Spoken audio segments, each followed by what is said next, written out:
Sejarah warna Mesir kuno mempunyai banyak arti.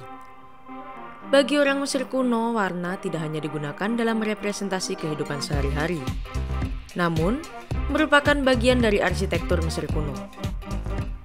Pada fasadnya, pigmen digunakan untuk menggambarkan dewa-dewa Mesir kuno di jajarannya.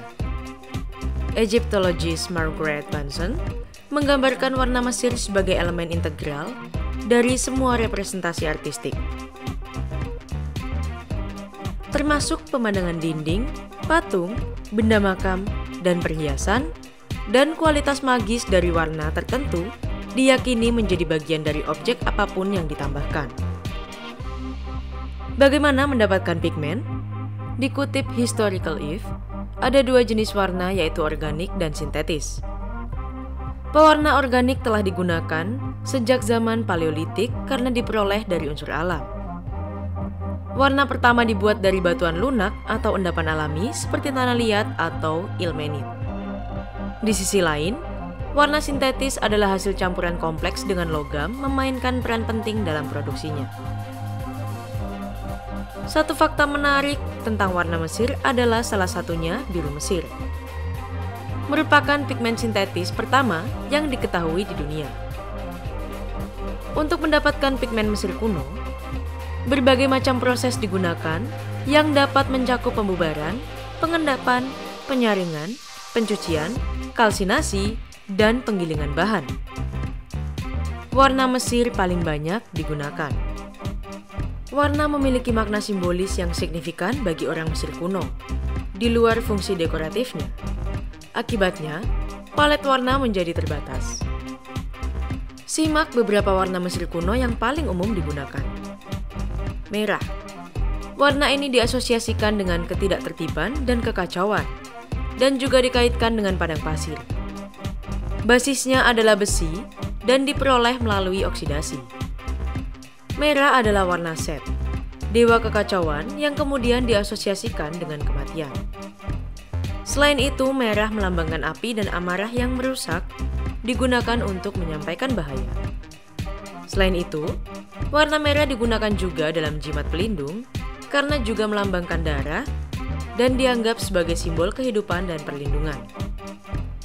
Ini adalah salah satu dari sedikit warna Mesir kuno yang digunakan para juru tulis ketika membahas kejahatan atau pada hari-hari yang tidak menguntungkan dalam setahun.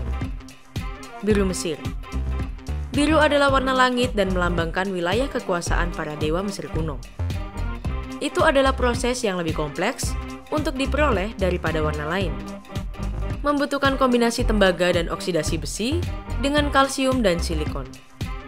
Arti warna bisa berbeda-beda tergantung tone yang digunakan.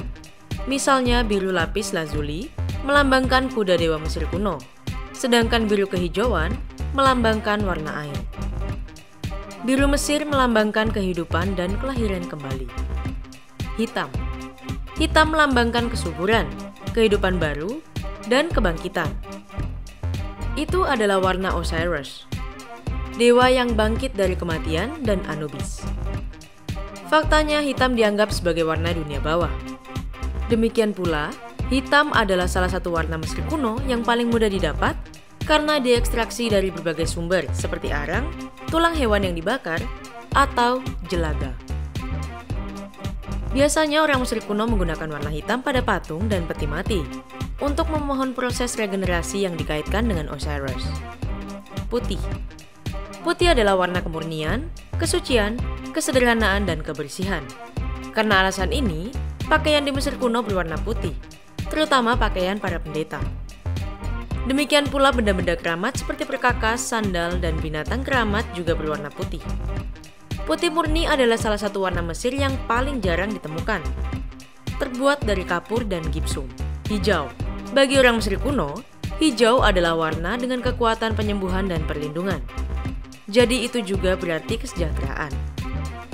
Jika kita mengaitkan warna Mesir kuno dengan pandangan dunia peradaban ini, hitam akan menjadi dunia bawah, langit biru, dan hijau adalah keadaan bumi. Pigmen ini diperoleh dari bubuk tembaga dan perunggu. Kuning. Kuning selalu menjadi warna para dewa. Warna matahari dianggap sebagai sesuatu yang abadi dan tidak dapat binasa. Nyatanya, Sosok dewa yang berbeda dibangun dengan emas murni, karena melambangkan kesempurnaan.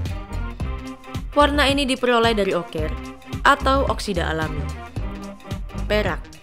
Warna perak mewakili warna matahari saat fajar, bulan, dan bintang. Karena perak adalah logam yang lebih langka daripada emas di Mesir kuno, nilainya pun lebih tinggi. Jenis bahan ini sangat langka, karena perak tidak ada secara alami di Mesir, itu semua diimpor. Selain itu, tidak seperti warna Mesir kuno lainnya, perak dan emas terutama digunakan untuk tatanan pada sarkofagus atau potongan kaca. Aspek menarik lainnya dari warna Mesir kuno. Orang Mesir kuno sering memasangkan warna yang dianggap saling melengkapi. Misalnya, perak dan emas membentuk dualitas yang berlawanan, seperti matahari dan bulan bagi mereka. Hijau dan hitam mewakili aspek yang berbeda dari proses regenerasi. Warna pelengkap lainnya adalah merah dan putih.